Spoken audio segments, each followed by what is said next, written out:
Hello everybody, my name is Mohammed, and now that Sonic Movie 2 is out, I can finally review it first. Finally, people will see me first before everyone else.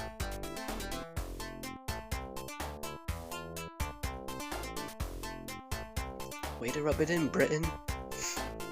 For those who don't know, Sonic the Hedgehog 2, or Sonic Movie 2, is a sequel to the Sonic movie based on the Sonic brand. Now, I know what a lot of people are going to be saying right now, wow Maher, next thing you tell us that grass is green. And don't you worry, I got a 2-hour episode of that in the works. But today I want to talk about this movie because what else am I going to do exist? Now, we all know the horror stories of the first Sonic movie, how it looked like this, then walked itself over to the nearest hospital to get itself a facelift to make it look more presentable. And all it took was $5 million delaying its release and shutting down a company to make this happen. Now, this movie was set to be a much more faithful Sonic movie than the first one, with actual callbacks and lore from the games. And then the movie was released in the UK before America. Why can't life just be so simple? But then it finally came out here, and while everyone else went to watch Mobius, I went to watch Sonic because I'm a creep. Yeah, this movie's kinda cool and all, but like, whatever. Is that Sonic?! That's just some of my experience, well, so it's time to review the movie. So the plot is relatively pretty simple. Sonic wants to be a vigilante, but is told by the human guy from the first movie that he'll be able to be a hero one day. After the humans go out of the plot to do some wedding thing, we find out that Robotnik has returned with the help of Knuckles. When Knuckles mentions the Master Emerald, he and Robotnik go after it, while Sonic goes after them with the help of Tails, who's apparently been watching Sonic this entire time for some reason. Ending up, they fell and Robotnik gets a hold of the Master Emerald, and uses his new powers to build a giant robot to take over the world. Sonic, Tails, and Knuckles, who Sonic befriends due to them being able to relate over their traumatic childhoods, work together to get the Emerald out of Robotnik. Okay, it's spoiler time. If you don't like spoilers or haven't seen the movie yet, skip this section. Please do so. I was spoiled for this movie 3 times. I don't want the same thing happening to you. So please skip this section if you haven't seen the movie. The movie is going to be so much better if you skip this section right now. Please do so! Okay, so Sonic gets the Master Emerald, but breaks into Chaos Emeralds, and Sonic uses it to transform into Super Sonic, killing Robotnik. Sonic leaves his super form and reforms the Master Emerald, and makes sure to keep it safe, and now Sonic has friends that aren't humans. And that was Sonic Movie 2. Oh wait, we forgot the post-credit scene. My god. Project Shadow. Oh, that was good. And that was Sonic the Hedgehog 2. Now this synopsis is very short and I purposely left out random plot elements, because I really want you to go watch this movie, but now let's get into the pros. First things first, this movie, for better or for worse, is super faithful to the games, way more than the first movie, but at the same time it doesn't throw out the first movie's lore in order to make it fit like the games. Instead it tries to take some pieces of the game's lore and add it to the movie's lore, which making it its own lore, which I appreciate. There was a part of me that was scared that the sequel was going to abandon everything they set up in the first movie, like Law and Claw and the Echidna tribe being enemies with the Owl tribe, just so they can add lore to the games. However, it's well balanced here. While the Sonic diehard in me will get angry seeing how the Master Emerald is just the form that all Chaos Emeralds take when combined, instead of being a separate emerald you use the power of Angel Island, this is still fine because it's a separate continuity from the main series. The animation is also pretty good here. There are slight tweaks to Sonic's design, like his color being slightly darker, which I appreciate. I do find Tails' new design to be slightly weird, because in the first movie he was a lot more saturated and colorful, while in the second one he's less saturated and is a bit thinner, but either version is great in my opinion. I just happen to like the former.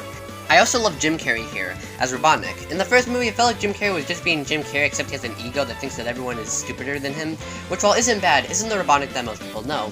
But here it's great. Yeah, him referencing current trends like him flossing feels really out of character, especially since he wasn't like that in the first movie, and I could really live my life without knowing that the fact that his final words in any movie that he's ever going to appear in is literally later hater, which is actually kind of funny to be honest. But Jim does handle going from Robotnik mode to Jim Carrey mode randomly. It kind of fits. I mean, it's not the best, but I mean, it could be worse. I also like how the humans were not given that big of a focus. I came to the Sonic movie to watch Sonic characters do Sonic things, not humans. This is honestly my biggest problem with any movie that does these types of things, where the human cast gets more focused on the actual cartoon characters. Think the Smurfs movie, the Woody Woodpecker movie, Tom and Jerry 2021, etc. The first Sonic movie avoided this by giving Sonic and the human story equal screen time, and how the human story wasn't as focused on as Sonic's.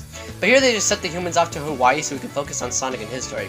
But they did give the humans a bit of a use, like how Tom needed to help Sonic escape the avalanche.